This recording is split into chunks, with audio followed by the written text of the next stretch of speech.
Sir उन दोनों की लव स्टोरी धीरे धीरे आगे बढ़ रही थी और प्रिया ने एक बार भी नहीं सोचा कि इस लव स्टोरी का कोई मतलब ही नहीं है।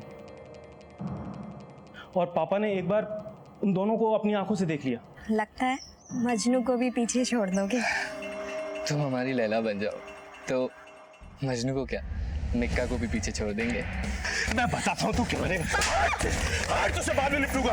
आजा तू आया मेरी इज्जत का हटा तू।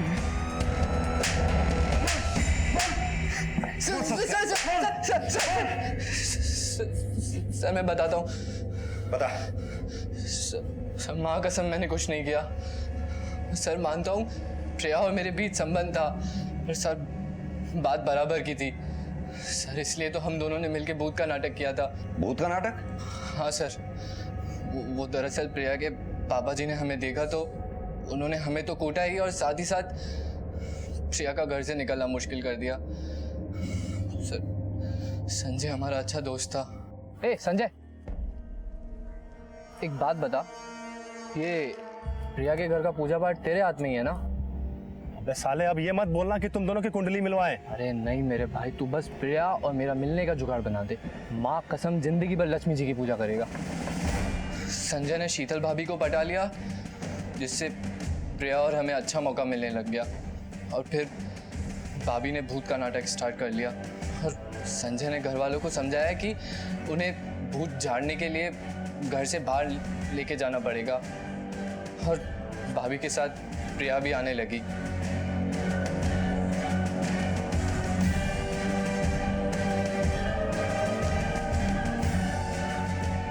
कभी कभी प्रिया की माँ जी और भाभी भी आते थे, पर उसमें संजय संभाल लेता था।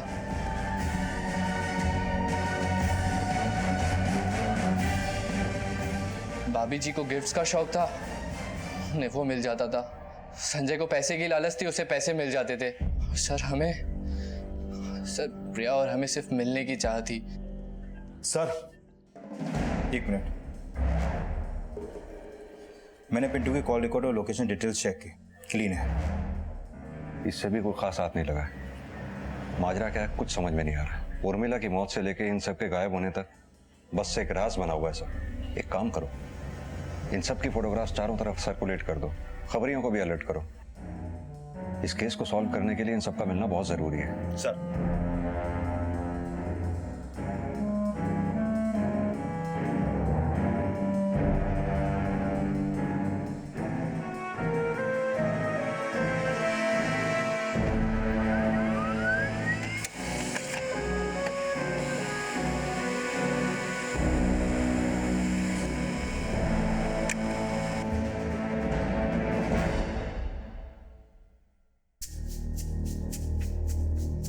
अनिरुद्ध, तुम कब तक ऐसे बैठे रहोगे?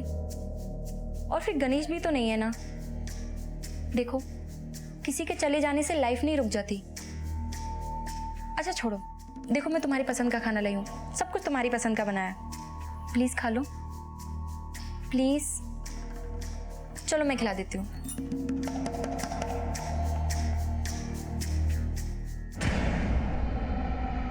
सर 2 दिन पहले घाट के किनारे 3 लाशें मिली। पोस्टमार्टम रिपोर्ट के मुताबिक इनके पेट से हैवी स्लीपिंग पिल्स मिली। इसके बाद डूबने से इनकी मौत हो गई।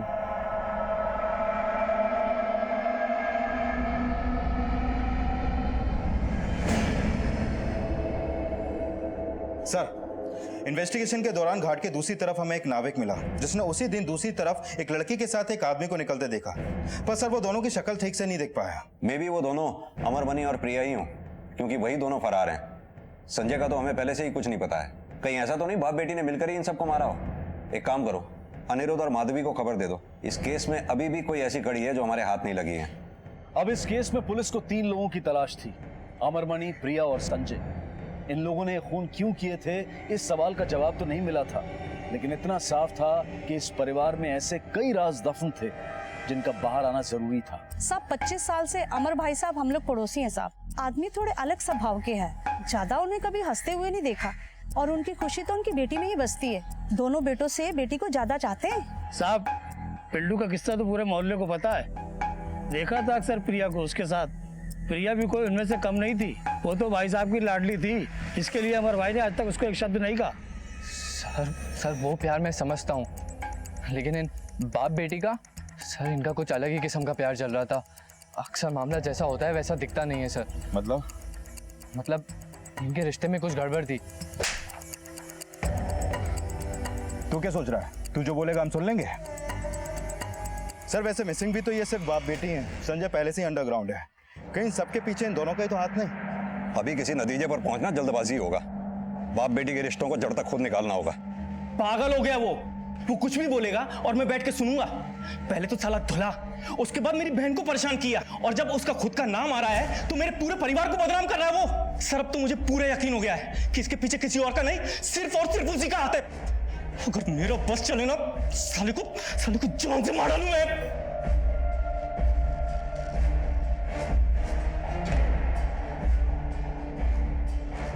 उस आदमी का क्या भरोसा सर, कुछ भी कर सकता है वो। बहुत बड़ा दोगला इंसान है। एक ही पल में दोस्त और दूसरे ही पल में जान का दुश्मन बन जाता है। सर अगर पिंटू को लगता है ऐसा है तो जरूर ऐसा होगा, क्योंकि प्रिया के बारे में पिंटू से ज्यादा और कौन जानेगा सर। हेलो, ठीक है हम पहुंचते हैं अभी।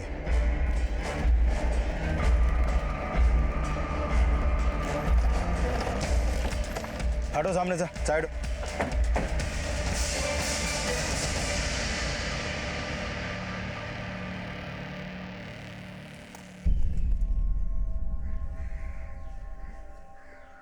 मौत को अभी 24 घंटे भी पूरे नहीं हुए सर।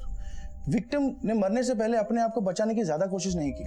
पर ये देखिए सर, ये गले पे निशान, इसका गला किसी दुपट्टे या गमछे जैसी चीज से घोटा गया है। राजवीर, ये पिंटू, अनिरुद्ध और माधुरी, इन सबको चेक करो। संजय की तलाश और तेज कर दो।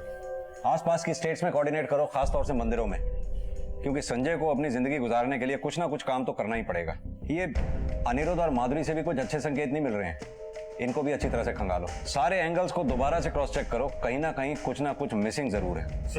सर ये अनिरुद्ध और माधुरी तो बचपन के दोस्त निकले, स्कूल कॉलेज सब साथ में हुआ इन लोगों का। कहीं ऐसा तो नहीं इन दोनों के बीच ही एक चिंगारी हो जिसकी वजह से बाकी के परिवार वाले जल गए? नहीं सर, अब जो खबर मैं आपको देने वाला हूँ वो इससे भी ज्यादा चौंका देने वाली है।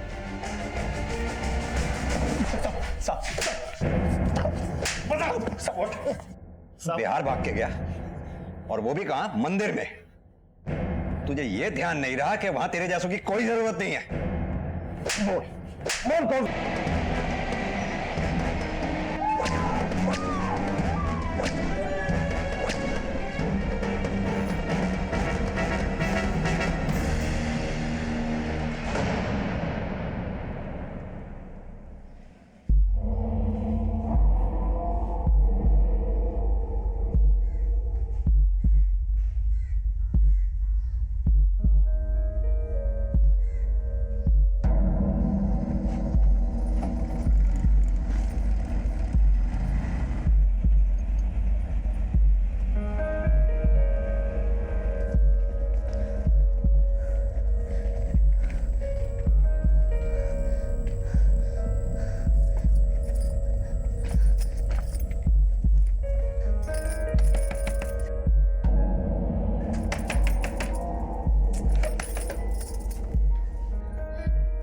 इसे तुम ही रख लो, हमें नहीं चाहिए ये।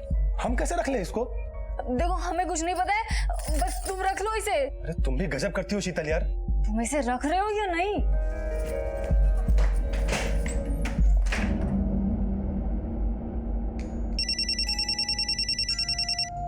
हाँ जीवन, तुमने रिक्शा स्टैंड पे देखा? दीदी सभी जगह देख चुके हैं पर वो कहीं मिल ही नहीं रहे।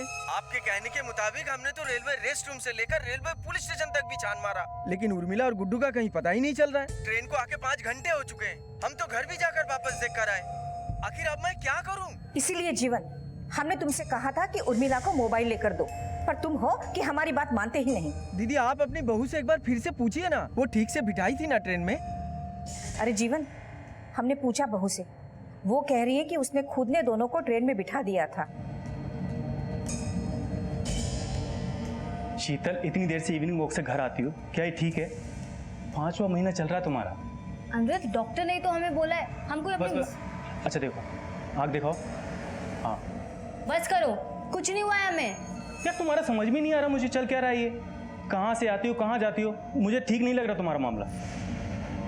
तो इसमें इतने सोचने की भी क्या जरूरत है? एक काम करो, जासूस लगा दो हमारे पीछे। जासूस की नहीं, तुम्हें इलाज की जरूरत है। तुम्हारा दिमाग बेकाबू हो रहा है, पागल हो रही है तुम। शीतल सुनो, आपकी चाय। क्या बात है, बड़ी अकेले अकेले मुस्कुरा रही हो? फिर से वही रोज रोज का ड्रामा देखने को मिल गया। अच्छा, शीतल और अनिरुद्ध? हाँ, आज फिर से शीतल मैडम सुन रही थी, इतना लेट क्यों आती हो, कहाँ रहती हो, वही सब वगैरह वगैरह। पता नहीं इनका रिश्ता कभी ठीक होगा या नहीं। अरे ऐसा कौन सा ट्रेन में बिठा दिया जीजाजी जो उर्मिला और गुड्डू अभी तक घर ही नहीं पहुंचे?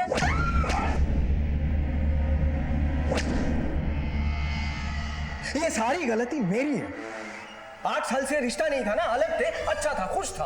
अब 2 दिन से एक क्या नहीं हुए, मेरे परिवार के 2 सदस्य गायब हैं। कुछ ज्यादा चढ़ा कर आया है जीवन, इसलिए बिना सोचे समझे कुछ भी बोले जा रहा है। जब हमने एक बार तुझे बता दिया कि शीतल खुद स्टेशन जाकर उनको ट्रेन में बिठा कर आई थी, तो ये बार बार हम पे इल्जाम लगा के तू साबित क्या करना चाहता है? मैं कुछ साबित नहीं करना चाहता हूँ। मुझे सिर्फ इतना बता दो, मेरी बीवी और मेरा बच्चा कहाँ है, बस। जीवन सच तो यह है कि उर्मिला तेरे पास वापस आना ही नहीं चाहती थी, इसीलिए चली गई तुझसे दूर। और तुझ जैसे इंसान के साथ कोई खुश कैसे रह सकता है? सीधे सीधे बता दो, मेरी बीवी और बच्चा कहाँ है? अगर बाहर पे घुसा है और दोबारा घर में घुसने मत देना।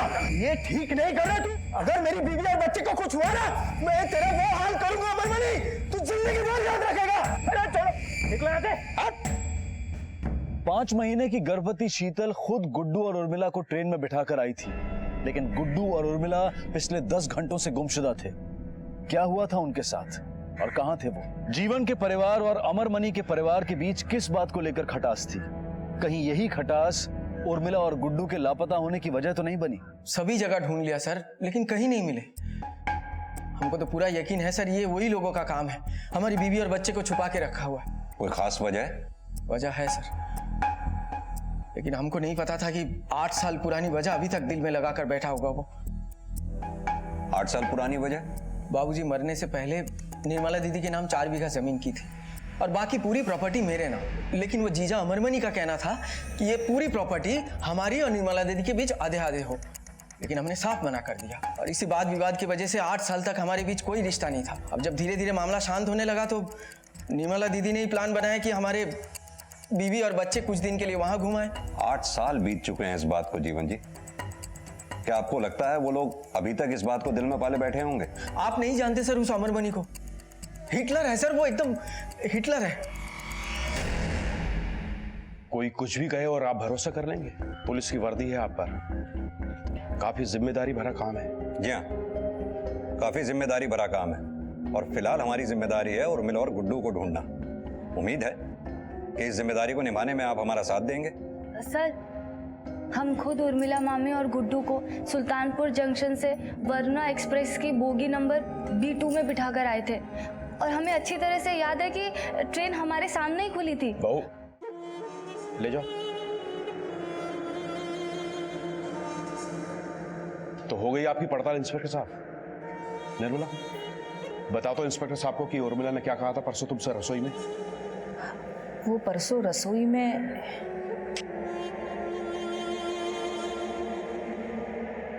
उर्मिला, तुम्हारी तबीयत तो ठीक है ना?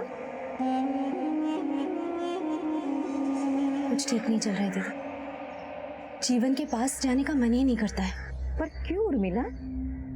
तुम दोनों का इतने सालों का साथ है और तुम दोनों एक दूसरे को इतना चाहते भी हो। चाहते हैं नहीं दीदी, चाहते थे, अब हमारी चाहते बदल गई हैं। अब वो बात नहीं है और मुझे जो प्यार चाहिए, कम से कम जीवन तो मुझे वो प्यार कभी नहीं दे पाएगा। ऐसा भी हो सकता है कि उर्मिला अपनी मर्जी से किसी और के पास चली गई हो। निर्मला के बयान से इस केस का रुख बदल गया। जहां जीवन को शक था कि उसकी पत्नी और उसके बच्चे के गायब होने के पीछे अमरमणि और बाकी के घर वालों का हाथ था, वहीं निर्मला का कहना था कि जीवन और उर्मिला की बनती नहीं थी। आखिर सच क्या था? कहां थे उर्मिला और गुड्डू? जीवन जी, ये देखिए, ये है पैसेंजर चेकलिस्ट जो हमें उस ट्रेन के टीसी ने दी थी। 26-27 सीट नंबर के आगे टिक मार्क लगा हुआ है, यानी वो दोनों उस दिन ट्रेन में चढ़े थे। कहीं कुछ ऐसा तो नहीं जो आपको पता हो वो हमारे लिए जानना जरूरी हो? हम सिर्फ इतना जानते हैं कि हमें किसी भी हाल में अपनी बीवी और बच्चा चाहिए। आप उन्हें ढूंढ के दीजिए सर, बस हम आपसे विनती करते हैं सर। हाँ sir, train number 1422 Varuna express के बोगी नंबर B2 के सीट नंबर 28 में मैं बैठा था। आपकी सीट के ठीक सामने वाली सीट पे, यानी कि हाँ 26 और 27 नंबर, एक औरत और एक बच्चा ट्रेवल कर रहे थे। आपने देखा उनको? जी हाँ, एक औरत और एक बच्चा तो थे, ठीक मेरे सामने वाली सीट पे बैठे थे। ये दोनों थे वो? जी नहीं सर, ये तो किसी और की फोटो है। ठीक से देखिए, शायद आपको कोई गलतफहमी हो रही होगी। अरे नहीं सर, इस बच्चे को तो मैं भूल ही नहीं सकता। बहुत ही प्यारा बच्चा था, और इस बच्चे की वजह से मैंने इसकी माँ के साथ बातचीत भी की थी। वो कुछ कह रही थी कि वो किसी स्कूल में पढ़ाती है। दोनों जौनपुर में उतरे थे सर। उन्होंने बताया कि वो कौन से स्कूल में पढ़ाती थी? किसी सेंट जेवियर स्कूल में पढ़ाती थी। अच्छा, उनका स्केच बनाने में हमारी हेल्प करेंगे आप? जी सर, ये हमारे स्कूल की इंग्लिश टीचर है, मानसी उपाध्याय। क्या हम इनसे मिल सकते हैं अभी? Sure sir. जी सर, इस सीट पे मैंने ही ट्रेवल किया था। मानसी जी, आप एक टीचर हैं। सॉरी सर, स्कूल खुल गए थे और यहाँ आने के लिए मेरे पास टिकट नहीं थी। किससे मिली टिकट आपको? एक लेडी थी सर, समथिंग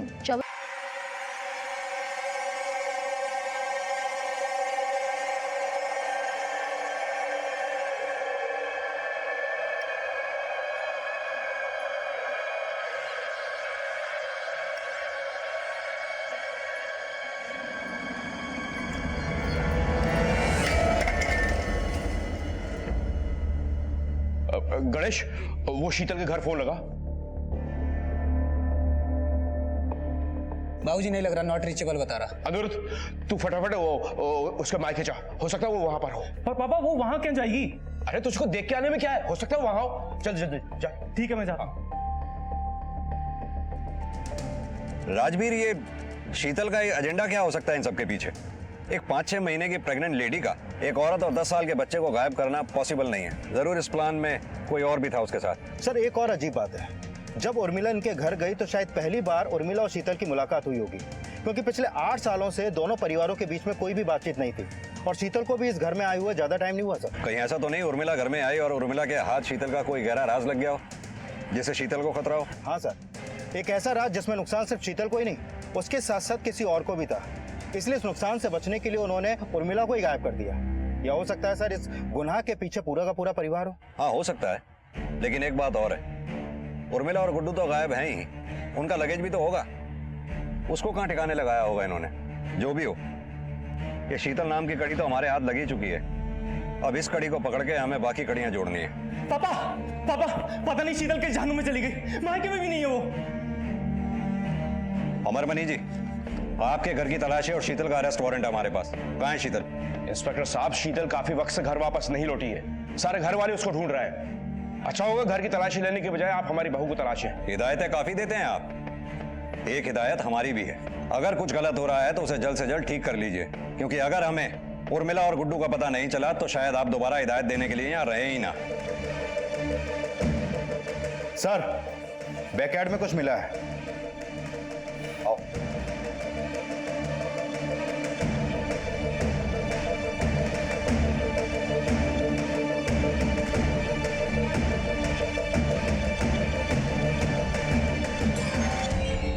शीतल ने यह झूठ क्यों बोला था कि वो उर्मिला और गुड्डू को खुद स्टेशन छोड़कर आई थी? आखिर ऐसा क्या हुआ था जिसकी वजह से उसे खतरा था? क्या उर्मिला शीतल का कोई ऐसा राज जान गई थी जो उसकी गुमशुदगी का कारण बना? और अब शीतल कहां थी? और पुलिस को अब अमरमणि के घर से कुछ ऐसा मिला जिसके बाद उनके होश उड़ गए। इस केस की परतें अभी तो बस खुलना शुरू हुई थी।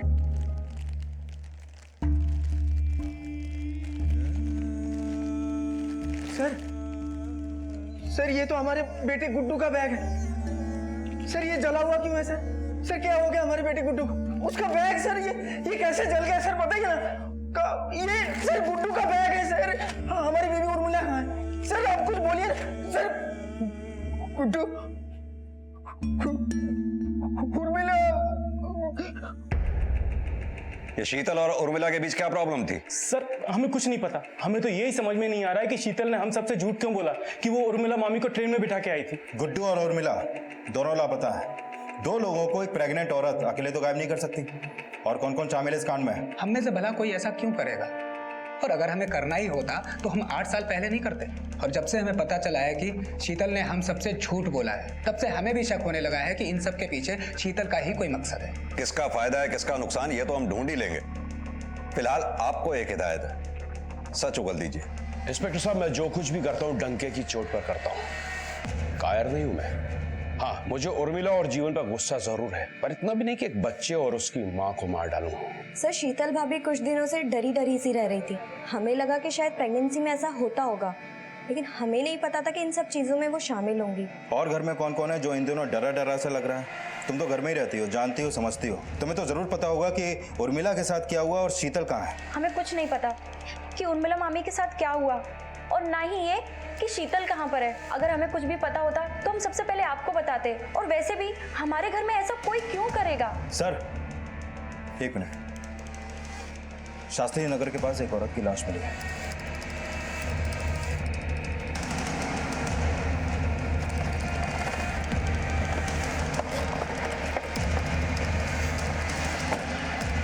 हटो सामने से।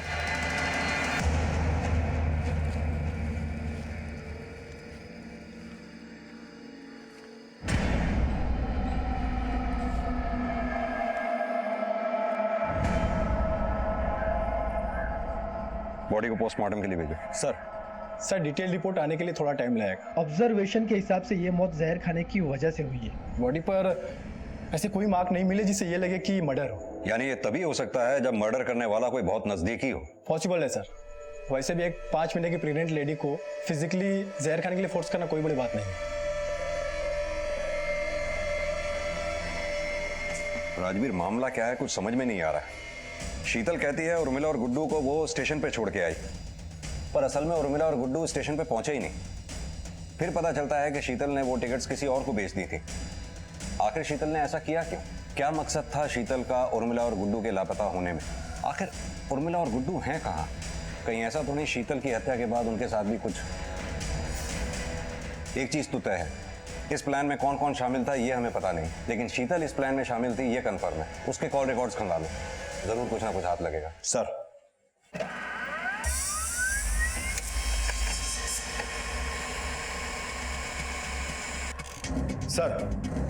शीतल के कॉल रिकॉर्ड डिटेल से एक सरप्राइजिंग बात सामने आई है। एक ऐसा नंबर है जिससे शीतल की रेगुलर बात होती थी। किसका नंबर है? संजय शुक्ला, पंडित है। इन लोगों के इलाके के लगभग सारी घरों में यही पूजा करता था, यहाँ तक कि अमरमणि के घर में भी। तो उसका इन सबसे क्या कनेक्शन? कनेक्शन यह है सर कि शीतल का इस पंडित से कुछ ज्यादा ही लेना देना था।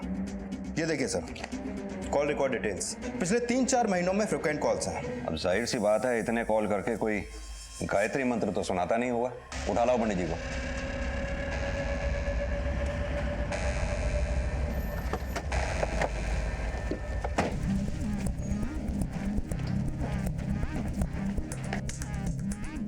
तोड़ दो ताला। सर। पूरा घर छान मारो। सर।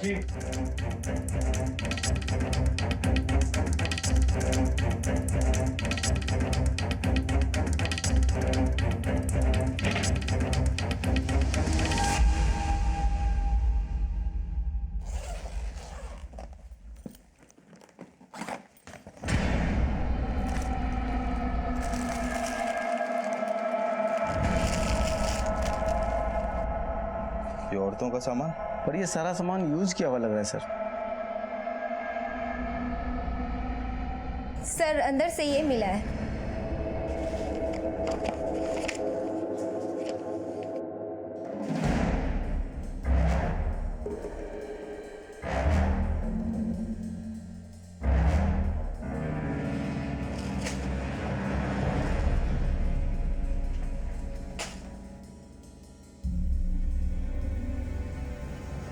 ये माजरा क्या है? शीतल और इसके बीच में इतने सारे कॉल्स और गिफ्ट के लेन देन भी।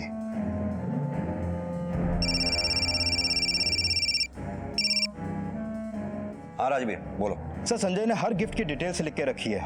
पंडित आदमी है, ज्यादा से ज्यादा कितना कमा लेता होगा? 7-8 हजार। इसका बैंक अकाउंट चेक करूं? कोई फायदा नहीं। हो सकता है इसके नाम पे कोई बैंक अकाउंट हो ही ना। इन लोगों का ज्यादातर धंधा कैश पे ही चलता है। सर, सिचुएशन को देख के लगता है कि शीतल का इस पंडित से कोई ना कोई चक्कर तो है। हो सकता है। एक काम करते हैं, अनिरुद्ध से पूछताछ करते हैं। उसकी बीवी मर चुकी है और बीवी का आशिक गायब है। इस त्रिकोण का तीसरा कोण तो वही है। ले आओ उसे। डीएनए टेस्ट करवा लीजिए ना, मेरा ही बच्चा निकलेगा। आप लोगों के दिल में जरा भी रहम नहीं है। आप जिस औरत के बारे में बात कर रहे हैं वो अब इस दुनिया में नहीं रही, और वो भी उस शख्स से जिसके लिए वो सब कुछ थी। अब तक जो कुछ भी सामने आया है वो मेरे लिए किसी एक बड़े सदमे से कम नहीं था। पता नहीं शीतल को क्यों झूठ बोलना पड़ा कि वो उर्मिला मामी और गुड्डू को स्टेशन पे छोड़ आई। राजवीर, मेरी थ्योरी के मुताबिक संजय और शीतल का अफेयर चालू था। इसकी खबर उर्मिला को पड़ी, जिसके चलते संजय और शीतल ने उर्मिला को गायब कर दिया। इसी दौरान अनिरुद्ध को अपनी बीवी शीतल की कारगुजारियों का पता चलता है और शीतल का मर्डर अनिरुद्ध के हाथों हो जाता है। अगर मेरी थ्योरी करेक्ट है तो हम इस केस को सॉल्व करने में सिर्फ एक कदम दूर हैं। इस केस को सुलझाने का हमारा आखिरी कदम क्या होगा? इस केस की शुरुआत हुई थी अनिरुद्ध के घर से। इस केस में ट्विस्ट भी आया अनिरुद्ध के घर से, जब हमें उर्मिला का जला हुआ बैग मिला था। और मुझे पूरा यकीन है इस कहानी का द एंड भी अनिरुद्ध के घर पे ही छुपा है। इस केस में पुलिस को अब तक यह समझ में नहीं आ रहा था कि गुड्डू और उर्मिला कहां हैं। शीतल ने सबसे झूठ क्यों बोला? शीतल के संजय के साथ कैसे रिश्ते थे? कहीं ऐसा तो नहीं था कि अनिरुद्ध को इन दोनों के बारे में कुछ पता चला हो?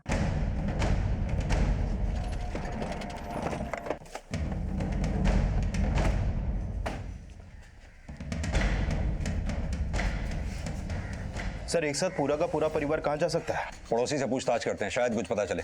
आओ। ये अमरमणि जी का पूरा परिवार कहाँ गया है, कुछ पता है आपको? सब वो घाट पे गए हैं अपनी बहू की अस्थियां विसर्जन करने के लिए। सिंह, एक काम करो, फौरन एक टीम लेके घाट पे पहुंचो। आप लोगों में से अस्थि विसर्जन कौन करेगा?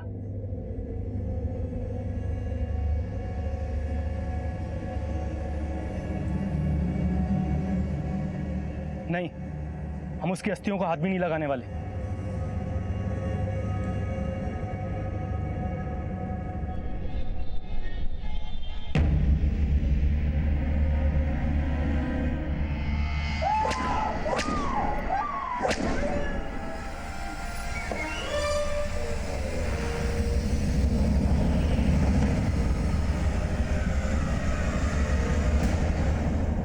बेटा, अस्थि विसर्जन तो तुम ही करोगे ना? तुम्हारे अलावा और कौन करेगा? अरे जिसकी मर्जी वो कर दे, नहीं तो पंडित जी से बोल दीजिए, वो कर देंगे। हम कह दिए हम उसकी अस्थि को हाथ भी नहीं लगाएंगे। और आप हमसे जिद मत कीजिए बस। पर बेटा, रहने दीजिए ना मम्मी जी, क्यों मरे लोगों की शांति के लिए जिंदा लोगों को तकलीफ दे रही हैं? और वैसे भी पता नहीं कैसे रिश्ते थे संजय और शीतल के बीच में।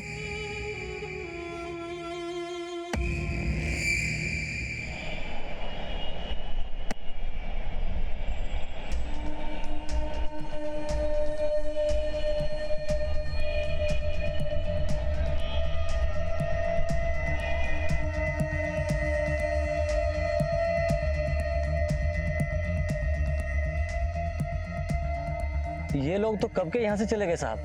कहाँ गए? शायद किसी होटल में गए होंगे। आपको मालूम है कौन से होटल में ठहरे हैं ये? अब यहाँ 10-12 होटल हैं साहब, उन्हीं में से किसी एक में ठहरे होंगे। अनिरुद्ध, तुमने पुलिस को झूठ क्यों बोला? तो क्या करता, सच बोलता तो वो लोग मुझ पे शक करने लगते। क्या बात है? लगता है तुम दोनों के बीच बहुत ही इमोशनल सीन चल रहा था। हमने आकर डिस्टर्ब तो नहीं कर दिया आपको, अनिरुद्ध और माधुरी? क्या हुआ सर? यही तो हम पूछना चाहते हैं कि पूरा परिवार एक साथ गायब है, आखिर बात क्या है? हम कहीं भाग नहीं रहे थे। अस्थि विसर्जन के बाद यहाँ से सीधे घर ही आ रहे थे। अस्थि विसर्जन तो कब का हो चुका, बाकी के परिवार के लोग कहाँ हैं? वो तो सब घाट पे थे, अब तक तो उन्हें आ जाना चाहिए था। ना तो वो घाट पे हैं और ना ही अभी तक यहाँ पर वापस लौटे हैं। आखिर गए कहाँ बोलो?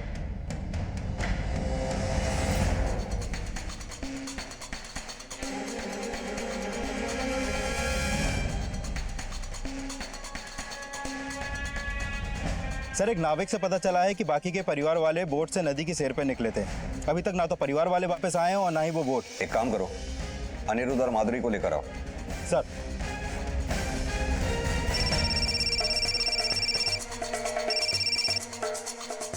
हेलो, लेकर आओ उसे।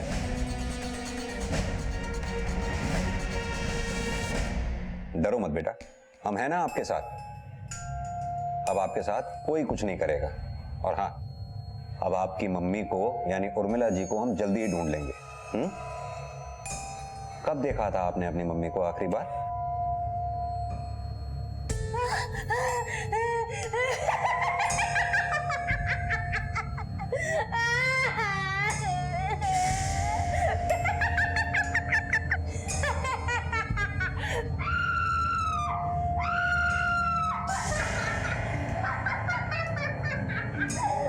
भूत भूस आया है इसमें। अगर इसे ऐसे ही छोड़ दिया ना तो हम सबके लिए खतरा है। मार डालो इसे, इससे पहले कोई नुकसान हो। खत्म कर दो इसको। हाँ माँ, अब तो यही उपाय बचा है कि इनको मार के अपनी जान बचाई जाए। हाँ, मार दो इसे।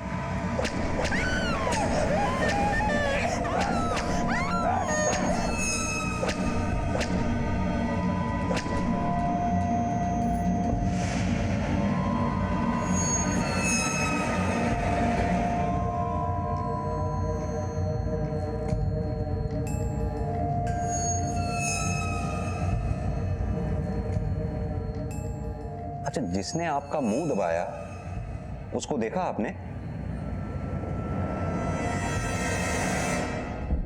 अमरमणि, गणेश, प्रिया, शीतल और निर्मला ने जो उसकी मां के साथ किया था वो शायद उसे जिंदगी भर नहीं भुला पाएगा। इस सब की वजह से उसकी मानसिक स्थिति पर काफी असर पड़ा है, जिससे उभरने की वो अब भी कोशिश कर रहा है। आखिरकार पुलिस को गुड्डू के साथ साथ मुजरिमों का भी पता चला। जो बात पता चलनी बाकी थी वो ये थी कि इन लोगों ने उर्मिला को क्यों मारा। एक बड़ी चुनौती ये भी थी कि मुजरिमों की पहचान तो हो चुकी थी, लेकिन इससे पहले कि पुलिस कुछ कर पाती, अमरमणि, गणेश, प्रिया और निर्मला एक साथ गायब हो गए। संजय की तो पुलिस को काफी वक्त से तलाश थी, पर उनकी हर मुमकिन कोशिश असफल साबित हो रही थी। सर, फैमिली का अब तक कुछ पता नहीं चला है। हमारे कांस्टेबल ने बोट से नदी में काफी दूर तक ढूंढा, लेकिन उनके हाथ कुछ नहीं लगा। राजवीर, इन लोगों ने उर्मिला को मार के गुड्डू को एक अनजान जगह पर छोड़ दिया। इन सब के बाद कत्ल होता है शीतल का, यानी शीतल से कोई इन्हें बड़ा खतरा था। सर, मुंह खोलने का खतरा? एग्जैक्टली। अब इस सीन में बचते हैं 5 लोग: अमरमणि, गणेश, प्रिया, निर्मला और संजय। डेफिनेटली संजय ने गुड्डू का मुंह दबाया होगा और वो इस मर्डर में शामिल भी है, इसलिए वो अभी तक फरार है। अब सवाल ये उठता है कि आखिर ये सब हुआ क्यों? क्या उर्मिला के होने से अमरमणि परिवार को जान का खतरा था? सर, वैसे ये तो वो कैरेक्टर्स हैं जो सामने क्लियर दिख रहे हैं, इन पर्दे के पीछे अनिरुद्ध और माधुरी तो नहीं। आखिर पूरे परिवार वाले इन दोनों को साइड में करके प्लानिंग क्यों करेंगे? आधी कहानी हमें पता चल चुकी है और बाकी की आधी तुम दोनों इज्जत से बता दो, वरना जब हम अपनी औकात पे आते हैं ना तो अच्छे से अच्छे कहानियां बनाना भूल जाते हैं। बताओ, तुम्हारे परिवार ने मिलकर उर्मिला का खून क्यों किया? सर, ऐसा कुछ हुआ ही नहीं है, और आप कुछ भी बोलेंगे हम मान लेंगे। आप जिस कहानी की बात कर रहे हैं उसमें कोई सच्चाई नहीं है, वो सिर्फ एक कहानी है। हमारे पास गवाह भी हैं और सबूत भी कि तुम्हारे परिवार ने मिलकर उर्मिला का खून किया है। पहले शीतल झूठ बोल रही थी, फिर पूरा परिवार, अब तुम दोनों सच सच बता दो, वरना तुम्हें पता है कि हम क्या करेंगे। सर, आपको दिखाई नहीं दे रहा? पहले शीतल गायब हुई, मैंने उसे खो दिया, अब मेरी पूरी फैमिली गायब है। सर, आप कुछ करते क्यों नहीं? मुझे तो डर है ये सब जो कोई भी कर रहा है, कहीं वो मेरी पूरी फैमिली के साथ भी।